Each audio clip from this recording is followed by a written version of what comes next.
வடசென்னை கதைதான். Edappadi, OPS, TTV, Sengottaiyan இவங்கள ஒண்ணா இணைக்கிறது பாஜக. வணக்கம் செய்திப்புனல் நேயர்களே. அதிமுகவில் அணிகள் உருவாவதும் மீண்டும் இணைவதும் சகஜமாகிவிட்ட நிலையில் 5வது அணியாக செங்கோட்டையன் வெளியேறி இருக்கிறார். ஆனால் அதிமுகவில் நடக்கும் பிரச்சனைகள் தொடர்பாக எடப்பாடியாக இருந்தாலும் ஓபிஎஸ் ஆக இருந்தாலும் தற்போது செங்கோட்டையனாக இருந்தாலும் நாடுவது என்னவோ பாஜகவைதான். 2026 தேர்தலை ஒட்டி அதிமுக, திமுக உள்ளிட்ட கட்சிகள் தீவிரமாக களப்பணியாற்றி வருகின்றன. திமுகவை பொறுத்தவரை எந்தவித பிரச்சனையும் இல்லாமல் சென்று கொண்டிருக்கிறது. கூட்டணி கட்சிகள் அவ்வப்போது சலசலப்புகளை எழுப்பினாலும் அதனை சமாளித்து விடுகிறது திமுக தலைமை. உட்கட்சியை பொறுத்தவரை மோதல், பிளவு என்ற பேச்சுக்கே இடமில்லை. ஆனால் எதிர்க்கட்சியான அதிமுக தான் ஆரம்பத்தில் இருந்து ஒவ்வொரு நாளும் ஏதாவது ஒரு பிரச்சனையில் சிக்கிக் கொள்கிறது. குறிப்பாக ஜெயலலிதா இறந்தவரை எந்த ஒரு பிரச்சனைக்கும் ஆட்படாத அதிமுக அவரது மறைவுக்கு பின் பிரச்சனைகளை சந்திக்காத நாளே இல்லை என்ற அளவுக்கு மாறிவிட்டது. ஜெயலலிதாவின் நிழலாக இருந்த சசிகலா, அவருக்கு நிழலாக இருந்த டிடிவி கட்சியிலிருந்து வெளியேற்றப்பட்டனர். சசிகலாவால் முதல்வராக்கப்பட்ட எடப்பாடி பழனிசாமி தான் அவரை வெளியேற்றுவார் என யாரும் எதிர்பார்த்து இருக்க மாட்டார்கள்.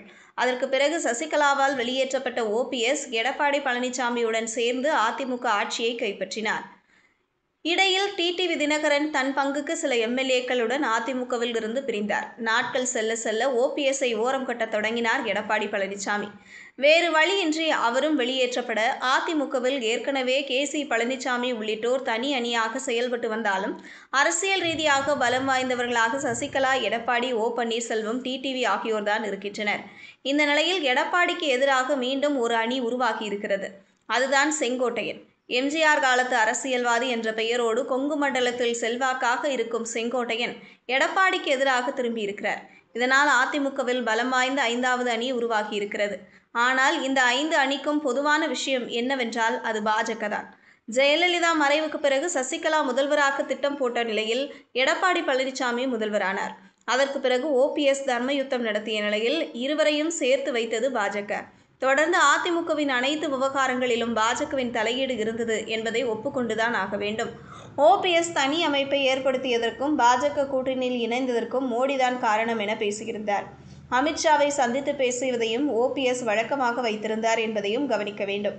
இந்த நிலையில் கடந்த சில மாதங்களுக்கு முன்பு டெல்லி சென்ற எடப்பாடி பழனிசாமி கட்சி அலுவலகத்தை திறந்து வைக்க வந்திருப்பதாக தான் கூறினார். ஆனால் கார்கள் மாறி மாறி சென்று அமித்ஷாவை சந்தித்தது குறிப்பிடத்தக்கது. இடையில் ஓபிஎஸ் டெல்லி பயணம் மேற்கொண்டு அமித்ஷாவை சந்திக்க முயன்றுள்ளார்.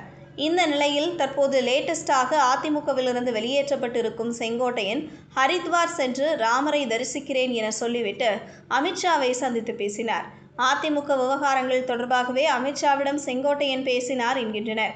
இந்த நிலையில் அதிமுகவில் அதிகாரத்தில் இருக்கும் எடப்பாடி பழனிசாமி ஆனாலும் வெளியேற்றப்பட்ட டிடிவி தினகரன், ஓபிஎஸ், செங்கோட்டையன் ஆனாலும் பாஜக தயவை தான் நாடி வருகின்றனர்.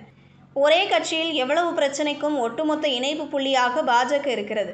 இந்த நிலையில் டிடிவி தினகரன், ஓபிஎஸ், செங்கோட்டையன், எடப்பாடி ஆகியோரில் யாருக்கு பாஜக ஆதரவு தரப்போகிறது என்பதுதான் தற்போதைய எதிர்பார்ப்பு. இதுபோன்ற செய்திகளை தெரிந்து கொள்ள செய்திப்புனலுடன் இணைந்திடுங்கள்.